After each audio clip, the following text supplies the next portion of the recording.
Welcome to After the Fact. For the Pew Charitable Trusts, I'm Dan LeDuc. This year marks Pew's 75th anniversary. To commemorate this milestone, we hosted 2 conversations not long ago at Pew's office in Washington, D.C. about the state of democracy in America. We're sharing the first of those conversations in this episode.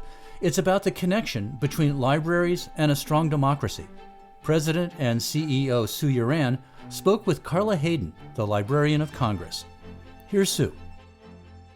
Thank you so much for joining us today as we mark Pew's 75th anniversary. Since 1948, Pew has worked to make change by creating common ground, using data to make a difference, and making progress through partnerships. And although our world and the challenges that it faces have changed over 75 years, our commitment and values remain the same. So we strive for equity, to work with humility, and to have impact. We want to be inclusive, innovative, nonpartisan, and operate with integrity.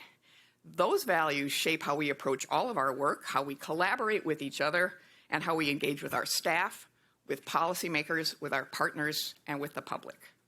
And that brings us to what we're here to discuss today: strengthening democracy in America. It's a goal that inspired our founders and has informed our work for more than 75 years. So we're starting today with a conversation with Carla Hayden, the 14th Librarian of Congress. In just a few minutes, I'm going to sit down with Carla, and we're going to have a wide-ranging conversation on how listening, reading, scholarships, facts, and open debate are essential to our American democracy. We're an institution that looks at data, so the Pew Research Center surveyed Americans in 2021 on their feelings about democracy. And their polling found that 58% of adults, well over half of Americans, are dissatisfied with the way democracy is working. Now, while I very much understand that frustration, I'd like to offer a slightly more positive outlook about where we are and where we're going. So I've been privileged to help lead Pew for 25 years, including as president and CEO since July of 2020. Now, in that time, we've certainly had our challenges, and that includes trying to continue our work and fulfill our mission during a global pandemic. But I have lost none of my optimism or support for the values that this organization lives by and the 75-year history of public service. And that includes our commitment to nonpartisanship and impact. Still, there's no denying that we live in a fractured political landscape, and that means we have a lot of work ahead of us. I understand that difficult problems, from threats to biodiversity, to social inequality, to political division, can feel absolutely intractable. And major challenges, such as protecting 30% of the world's land and oceans, cannot be solved by one organization, one country, or one community. But we can make progress when we follow the facts and use our best science and work with partners. I have seen how strategic partnerships and multifaceted approaches can increase impact, build bridges to diverse communities, and solve problems. I have seen how evidence-based policies and nonpartisan communication can create a common ground for finding solutions that are creative and durable. And I have seen how facts can become a common language that help people with disparate viewpoints communicate with each other. That's why nonpartisan is the cornerstone of everything that we do. We stick to facts because facts don't take sides, facts don't judge, facts don't live in blue states or red states, facts don't read social media posts or count clicks, and facts are necessary to build trust and essential for democracy. Now, I love big ideas, and big ideas can lead to big results, but even big ideas become reality step by step. And I have seen firsthand how incremental steps can bring enormous positive change. That's been true in our state policy work, from public lands, flood mitigation, broadband access, retirement savings, enhancing access to treatment for opioid use disorder, and state fiscal issues. That's the kind of fact-based work that Pew staff do every day. And it's equally true in our work to strengthen democracy, whether that's supporting evidence-based election administration, researching the basic American tenet of federalism, or planning for how our hometown of Philadelphia is going to mark America's 250th in 2026. So achieving those goals is going to require patience, dialogue, humility, and inclusion. But the last 75 years have shown us that with every milestone we reach, communities become stronger and people's lives get a little bit better. And that has been our proud and storied past and will certainly continue to be our future. So, speaking of stories, let's turn to the conversation at hand. Albert Einstein said that the only thing that you absolutely have to know is the location of the library. And nobody has been a stronger or more effective advocate for libraries than Carla Hayden. In September 2016, President Obama appointed Carla the 14th Librarian of Congress and the first woman and African American to lead America's oldest cultural institution. But her love of reading and the library started decades earlier. Born in Tallahassee, Florida, she developed a passion for reading and learning at a very young age.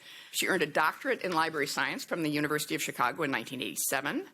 Carla taught at the University of Pittsburgh School of Information Sciences from 1987 to 1991, and then served 2 years as the chief librarian of the Chicago Public Library before being appointed CEO of the Enoch Pratt Library in Baltimore in 1993. At Pratt, she greatly expanded digital services, started an after-school program for teens, and opened the first new branch in 30 years. Carla was president of the American Library Association from 2003 to 2004, and the first African American to receive the Library Journal's Librarian of the Year award. So now it is my very great pleasure to welcome and sit down with Carla Hayden, Librarian of Congress.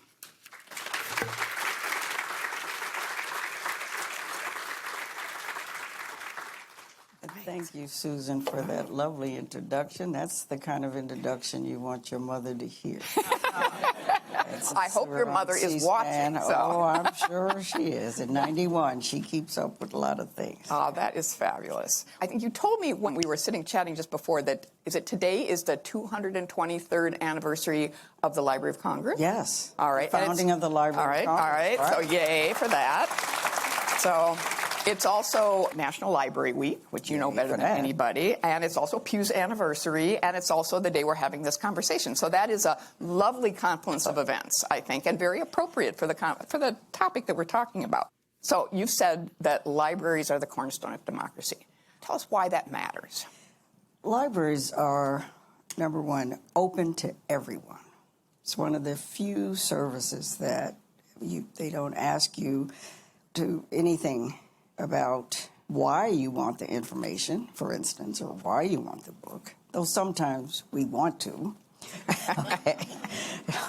That's part of our creed and value. But it's open to everyone, free, and some of the values that you talked about, nonpartisan, data-driven, all of those things are part of what the values of libraries are. And it doesn't matter if you're in a rural area, a city, on a Native American place, any place you are, a library, you can count on that. And that's when you look at surveys and things, people talk about one of the most trusted places in communities is a library. Yeah. So I'm going to quote something back to you, and I'm going to do that a lot this morning because a lot of what you say is incredibly on point for the conversation we're having today. So you compare bookshelves in libraries to democracies in action, right? Because you've got different books and a range of ideas sitting side by side, and people can freely choose from them. So the idea of an informed citizenry feels very resonant in today's world. How is that shaping the place of libraries in communities today? And I'm smiling because we used to say we'd let the books battle it out on the shelves. Okay? And you want to make sure that you do present as many sides as possible to an issue so that people can freely, everyone has the right to know. You have the right to choose. And you have the right to, and I hope you bring up, and we get to talk about book banning and all of the things that are going on now, that you have that right. And so what librarians pride themselves and have for since the 1870s in this country, when public libraries really took hold about the same time that public education did in this country, in the United States. That is what our value is, that you can go in and you can get and decide for yourself if you want to read something. So you mentioned how trusted libraries are, and we're talking about trust today in many different venues. So the Pew Research Center found that about 8 in 10 adults, that's 78%, feel that public libraries help them find information that is trustworthy and reliable. I don't know too many institutions that have numbers that good. You talked about some of the challenges libraries are facing today. So how important is it that libraries can really operate as a safe space in the changing world? Probably know, and not only libraries, but it's the staff that are in the libraries, the librarians. Think about this. Librarians have one of the strongest stereotypes of any profession. Think about it. Marion, the librarian. And we mention this quite a bit, we look for cartoon depictions of librarians and commercials, but think about it. You've seen some of the commercials where it's set in a library, and the librarian is looking like a librarian should. And there's a new gum or new something product, and the librarian takes a piece of that gum and goes wild, right? Just dances on the table, does all that stuff, and you say, I want that gum, because if a librarian goes wild, what's it going to do for me? Yeah. All right. So you're starting out with a trusted place, staff members that you know are there for you. Or one of his new books, Cloud Cuckoo Land, is set in a library, and the whole thing, and people are nodding because I read it, I have to admit, I stayed up all night. Skipped some parts. But because it was so evocative of what happens in libraries all the time. So you have people that are there to help you. They're not in it for the money, but they really want to help you. So let's talk a little bit about some of the different ways that libraries function in the community. Here's a really interesting data point. The American Library Association says that 97% of libraries help people complete online government forms. And that, again, is a startling statistic. Generally, I think that not only is that interesting, but what happened over the last 3 years? Libraries, like all of our institutions, were terribly disrupted during the pandemic. What kind of innovation maybe emerged from that?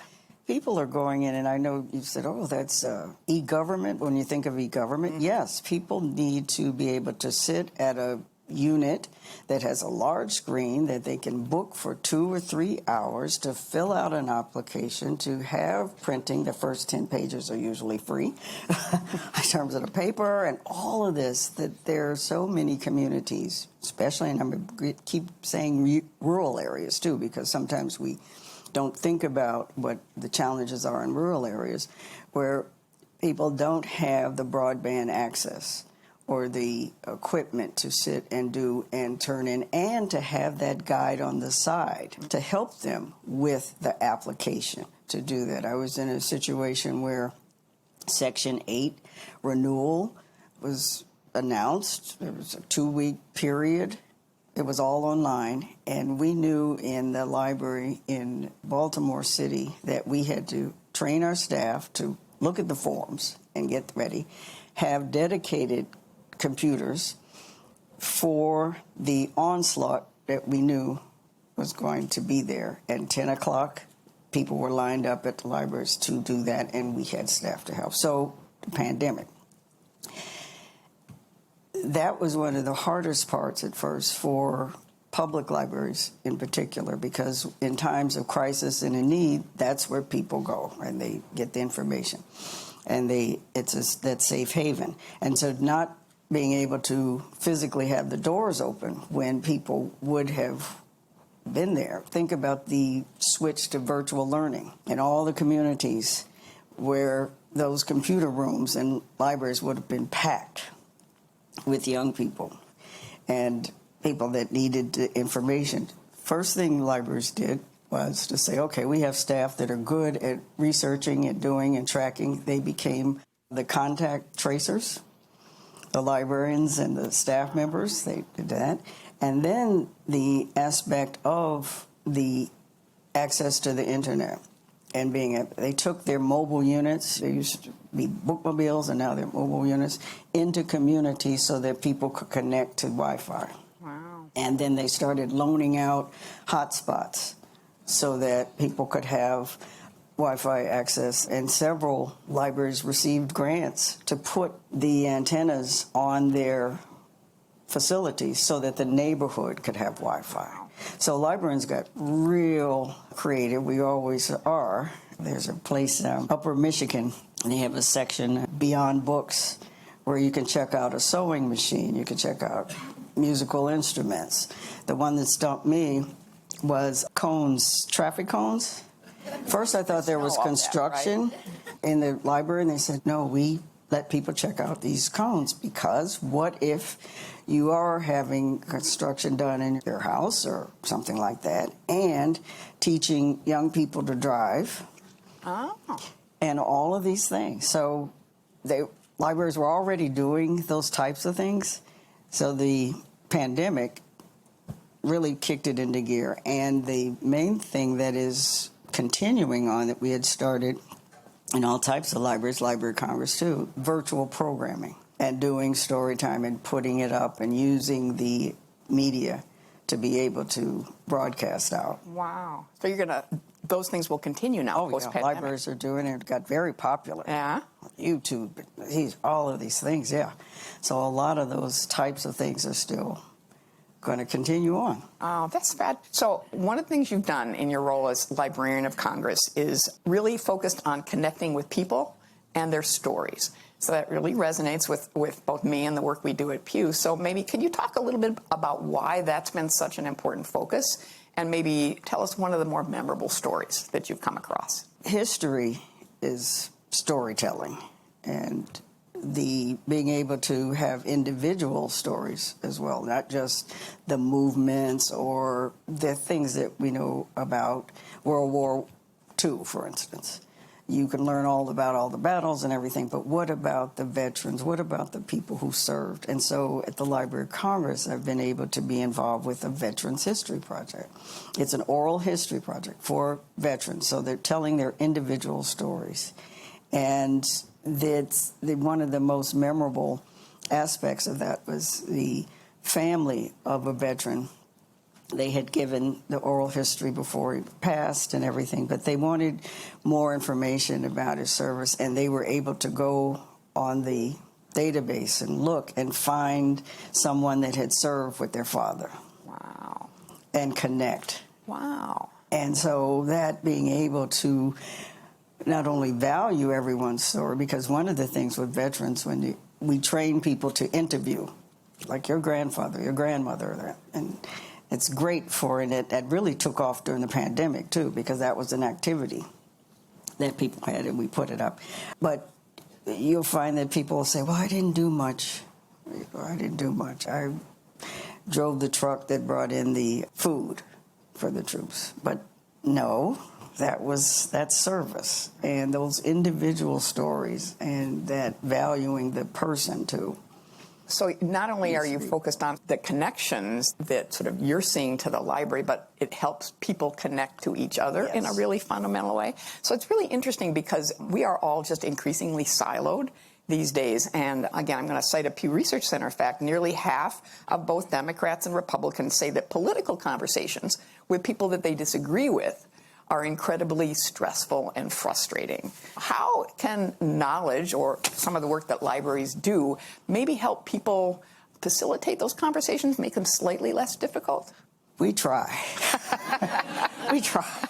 And we have author programs. And author programs, bringing in an author, I mentioned Anthony Doerr, and having question and answer, and having people from different backgrounds sit that all look around and they say, oh, we're here to hear the same author. So you're already creating some type of common bond in one sense. And then having just the discussion, letting them think about new ideas. Books, and that's what the whole importance of reading in the beginning was about. You get empathy, hopefully. You get to see what someone else might have felt or feels. And that's why it's so important to have these discussions, and just in a non-threatening place. And so libraries have been for instance, I've been involved with some pretty heated discussions. Question and answer can get quite something. But it's also a civil place for discussion. So maybe talk a little bit about it. And you and I chatted about this a little bit before we came out here. Some of the challenges that libraries are facing today in trying to hold on to that value of being an open place for discussion about different ideas. Especially for young people. So many young people need to have that place outside, sometimes of their own family, and to be able to have that trusted adult, to have a place where they're maybe not bullied. They come after school. I remember in the south side of Chicago, my first job, you mentioned, as a children's librarian, on a little storefront, and there's this little guy, Leonard, and he had a lot of issues. And Leonard was 10, and he would come in, and he was being bullied, but he knew he could come in, and he'd sit by my desk. And so I said, well, I got to put Leonard to work now. He's going to be here every day. This was back with the card catalog and stuff, so I let him sort out the cards and do something, but everything. And he found that place, other staff and everything, but it was wonderful to see that when he got about 12, and he was feeling much better, and he would just wave at me through the window. I was like, okay, Leonard, you're all right. You can always come back in here when you need to. So young people in particular need that safe space to find out about others, to find out about themselves. And so librarians we've been called the feisty fighters for freedom. Oh, I love that. We got T-shirts. Tracy Hall, who's the executive director of the American Library Association, was just named one of Time Magazine's most influential people of 2023 because she talks about library access as an equity issue. And you have to have the informed citizenry. People, that's why those institutions were built. I have to quote something. Go for it. It'll be not word for word. But Alberto Manguel, in his History of Reading, has a chapter on forbidden reading. And the start of the chapter has a photograph of a woman who you could tell she's African American. You could tell she might recently been a slave, and she has a book. And he says in there, as tyrants, slave owners, and dictators and other illicit holders of power have always known, an illiterate crowd is the easiest to rule. If you cannot prevent people from learning to read, the next best recourse is to limit its scope. And it goes on. Book burning, book censorship, all of this stuff. And Frederick Douglass, in his autobiography, the main crux of it, and he says, and we have bookmarks made on this, once you learn to read, you will be forever free. Because then you can see it. There's a reason why all of those laws were put into effect to prevent slaves from learning to read and people who taught them. Now, I have to tell you a little story about that, though. When I became Librarian of Congress, I had to be sworn in, and it was just really, wow, it was something. And I was preparing, and my dear mother was listening to me go on and on about what I was going to talk about. I was going to list every law in the United States about forbidding slaves to read. And it was something. First offense, you cut off one finger or something. All of this stuff. And I'm going through it. And my mom said, Carla, this is supposed to be a happy occasion. Could we just sum it up to people who look like you were once forbidden to read? But that is the crux of it. Because when you think about why don't you want, because once you learn to read, you can't unlearn it. And you can read anything. They had special Bibles for slaves. Because the first versions had let my people go. It was like, well, we got to cut that out. No, we got to limit this Bible reading thing. So all of this. So this whole thing of literacy and democracy is a through line to what you think about when you think about equal rights. I feel like we should stop there because that is, yeah. Well, see, you got me going now. But that is the point. Think about it. When libraries are challenged, when there's a move to close libraries, you are closing access. And in many communities, that's the only access point. People can't order the books or maybe go buy the books or buy the streaming services and all of that. Tell us what we can do. Give us some advice. What can we do to do a better job of building bridges and creating common ground for people? Do something, okay? Don't get so discouraged with, oh, gosh, going to you-know-where in a handbasket. Oh, it's just all this stuff.